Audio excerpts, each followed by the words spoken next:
Anderson Paak is a 9-time Grammy Award-winning producer, songwriting, drummer, and artist, having collaborated with Bruno Mars, Dr. Dre, and Mariah Carey, and K-pop artists like BTS, G-Dragon, and J-Park. Paak uniquely blends R&B, hip-hop, and K-pop throughout his work. He now makes his directorial debut with the movie K-Pops, a journey to discover the next superstar in a K-pop competition show. Along the way, he learns how to rebuild relationships and unite people through a shared love of music. Let's take a look. There we go, but to this tempo. Nice. Bass, slide in there. Slow down, Jack. Leave some space for calm. He's our lead. All right, now strings, keys, y'all gonna fall in, but when Kong says, let's get it. I lost my mind. Anderson, thank you so much for joining us. Thank you for having me. Give us a sense of how you think that K-pop has changed the music industry.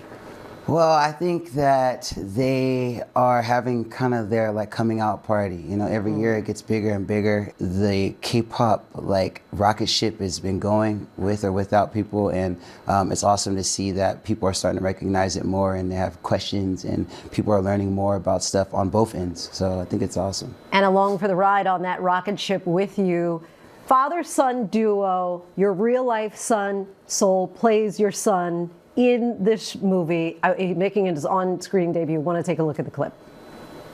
Now, follow me. See these? These are the Avengers of music. Sick. And if K-pop is about boy bands and girl bands, well, hell, this got to be one of the greatest boy bands ever, the Jackson 5. Yep. To put in your little K-pop terms, Michael Jackson would be the center, the face of the group. So how did this come about that you actually cast your real son as your son? He inspired the whole story. Is that right? Yeah, he wanted to be a YouTuber and he wanted to be a K-popper. This was during quarantine. He was probably 11, 12 years old in that clip, but he was about 8 years old when the idea came about. And I didn't know about either of those two things. And then I'm looking at his K-pop music and I'm like, okay, this is reminding me of groups like New Edition and SWV, and it's even making me think of Berry Gordy, how he was putting together groups like The Temptations and groups like my mom used to come up on, like Earth, Wind and Fire. Right. And growing up, that's how I knew I was a parent, because every time he was into something, I'd be like, okay, now, well, this is where they're sampling from. And I know you know about K-pop, what you know about Tupac? I know you know about BTS, what you know about BET? So it really made me realize okay, I'm getting old, but also too, this is a cool, unique opportunity I have to tell a story that blends both sides, my Black culture and my Korean culture, and showing how we have a lot of things in common. And as you just mentioned, your directorial debut, and you're directing your son. Yeah. Was he like any good teenage boy and listening to dad, or he had his own ideas? Oh man, he definitely had his own ideas, and I had to pivot and change. By the time we were shooting, he was 11 years old, so he went from loving K-pop to loving Slipknot. So I had to switch things up, pivot, just to work with the teenager I was having on camera.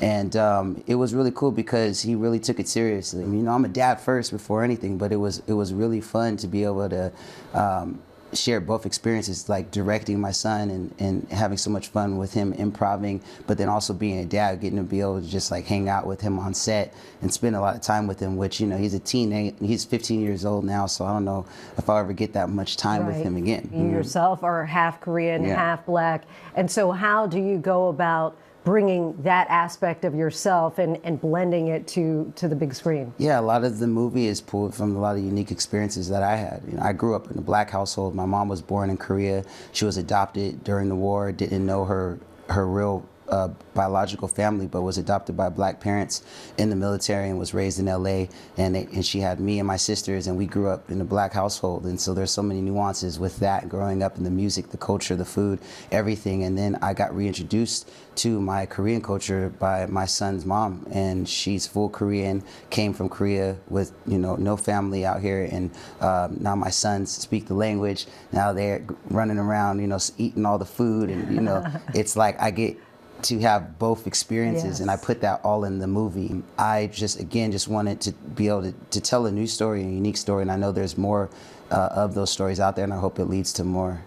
in the future. Obviously, the soundtrack, getting that just right was crucial. Who did you collaborate with? Man, Dim Joints, who was like one of my, big collaborators since I was working with Dr. Dre, is one of the huge collaborators and producers within the K-pop scene right now. He did a lot of the bulk of the music within the original music in the movie and on the soundtrack as well. But I got collabs with Earth, Wind & Fire. My boy Bongo did the Too Bad song with G-Dragon. I got the Free Nationals on there. I got just a bunch of favors, man, from everybody and old friends that I've been working with for years. Old school and new school need to know this. Anderson, thank you so much. What a pleasure to meet you. K-Pops, starring and directed by Anderson Paak, premieres in theaters nationwide Friday, February 27th.